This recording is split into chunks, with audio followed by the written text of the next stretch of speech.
Chief minister ஆகிறதுக்காக வரலைங்க. ஆரம்பிக்கும் போதே நான் தான் நட்சத்திரன்னு கையை காட்டிட்டு வரவன் யாரா இருந்தாலும் அவன் விவரம் தெரியாதவன் என்றுதான் பொருள். அதற்கான தகுதி வரும், அதை நீங்கள் கொடுக்க வேண்டும். அப்ப பார்த்துக்கலாம். உங்களுக்கு அரசியல் புரியலன்னா எதிர்காலத்திற்கு அரசியல் புரியாமல் போய்விடும் என்பதுதான் பொருள். நீங்கள் தான் நாளைய தலைவர்கள்.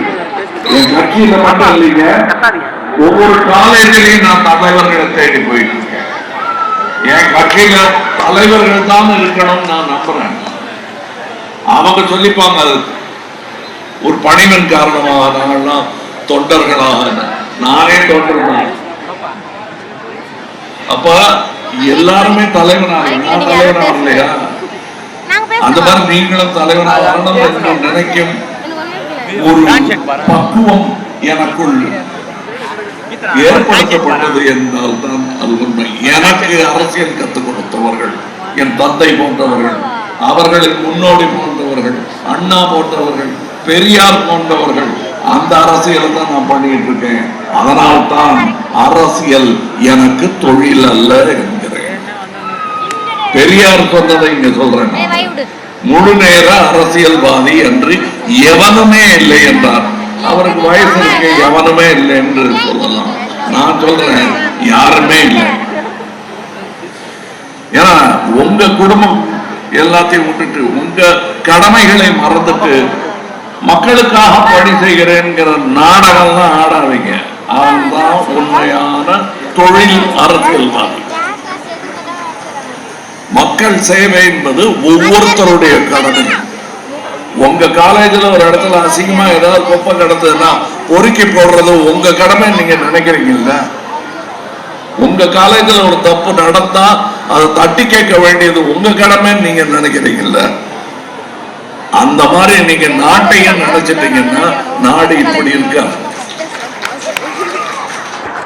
நான் யாரையும் குறை சொல்றேன், இந்த அரசியல்வாதி கெட்டவன், அந்த அரசியல்வாதி, எல்லாரும் கெட்டவன் தான், நீங்க உள்பட. சான்ஸ் கொடுத்தா எல்லாரும் கெட்டவங்க தான். கூடாதுங்கிற ஒழுக்கத்தை நீங்கள் தானே ஏற்படுத்த வேண்டும்.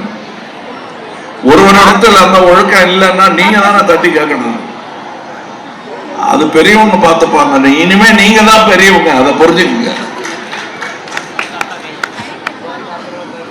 ஏன்னா எத்தனை நாள் நீங்க எப்படி காலேஜுக்கு போக ஏதோ வழின்னு தினமா கேட்டுக்கிட்டு இருக்க முடியும்? தெரிஞ்ச வழி நீங்க தான் தைரியமா நடந்து போகணும். உங்களுக்கு எல்லாரும் காட்டிட்டாங்க.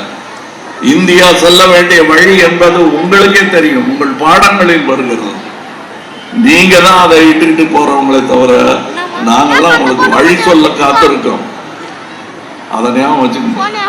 இப்ப எங்க கட்சியில இருக்கிறவங்க படித்தவர்கள் நிறைய பேர் இருக்கிறாங்க, என்ன மாதிரி படிக்காதவங்களும் இருக்காங்க. ஆனா எங்களை எல்லாம் ஒன்றாக இணைக்கும் ஒரே விஷயம் என்ன தெரியுமா? ஏதாவது ஒண்ணு நான் பொழைச்சிட்டேன், ஆனா என்னை சுத்தி இருக்கும் மக்களுக்கு ஏதாவது ஒண்ணு செஞ்சுட்டு தான் போகணும். டெய்லி இங்க குழியா இருக்கு, குண்டா இருக்கு, இங்க ஊழல் இருக்குன்னு சொல்லிட்டு இருக்கிறது போதாது. நான் அதில் எந்த அளவுக்கு பங்காற்றி இருக்கிறேன். என் ரோடு பள்ளமா இருக்குன்னா அதுக்கு நான் காரணமா என்று யோசித்து பாருங்கள். கண்டிப்பா நீங்களும் காரணம். எங்க அரசியல்வாதி மோசமா இருக்கான், அவன் லஞ்சம் வாங்குறான் அப்படின்னா அதுல உங்க கையும் இருக்கு. கொடுக்கிற கை இருந்தா தான் வாங்குற கை நீளம். ஞாபகம் வச்சுக்கங்க. அப்படி இருக்கும் போது அப்ப எல்லாரும் நல்லவங்க தானே, நம்ம வேலையை பார்த்துட்டு சந்தோஷமா இருந்துடலாம்னா இருக்க முடியாது. டெய்லி பசிக்கும், டெய்லி சாப்பிடணும். அதே மாதிரி ஒரு டெய்லி ருட்டீனாக இருக்க வேண்டும் உங்களுக்கு அரசியல். கவனிக்கவாவது செய்யுங்க. யாராவது பார்த்துப்பாங்கன்னு விட்டீங்கன்னா யாருமே பார்த்துக்க மாட்டாங்க. திடீர்னு ஒரு நாளைக்கு தலையில இடி விழும்போது தெரியும், ஏன் விழுதுன்னு கேட்பேங்க. ஓ, நீங்களா தானே கீழே இருந்த மண்ணை வாரி தலையில தூக்கி போட்டீங்க, நீங்க தான் காரணம்னு சொல்லிட்டு போயிட்டே இருப்போம் வழிபோக்கன். உங்களுக்கு நான் சொல்லுவது, நீங்கள் முழு நேர அரசியல் என்னங்கிறத நான் விளங்கி சொல்லிடுறேன். அவர் ஒண்ணு சொல்றாரு, இவர் ஒண்ணு சொல்றாரு. அந்த மாதிரி ஒண்ணு இல்லவே இல்லைங்கிறாரு. முழு நேர அரசியலுக்கு அவர் வந்திருந்தால் சீஃப் மினிஸ்டர் ஆயிருப்பாருங்கிறாரு அவரு. நான் சீஃப் மினிஸ்டர் ஆகிறதுக்காக வரலைங்க. நான் சினிமாவுக்கு வந்த போது நட்சத்திரமாக வரல, சினிமாவுக்கு வந்த போது டைரக்டராக வரல. என் தகுதி காரணமாக நட்சத்திரமானேன், டைரக்டர் ஆனேன். ஆரம்பிக்கும் போதே நான் தான் நட்சத்திரன்னு கையை காட்டிட்டு வரவன் யாராக இருந்தாலும் அவன் விவரம் தெரியாதவன் என்றுதான் பொருள். அதற்கான தகுதி வரும், அதை நீங்கள் கொடுக்க வேண்டும். அப்ப பார்த்துக்கலாம். அதுவரை நான் 45 வருடங்களாக என்ன செய்து கொண்டிருந்தேனோ அதை தொடர்ந்து செய்வேன் என் மக்களுக்காக.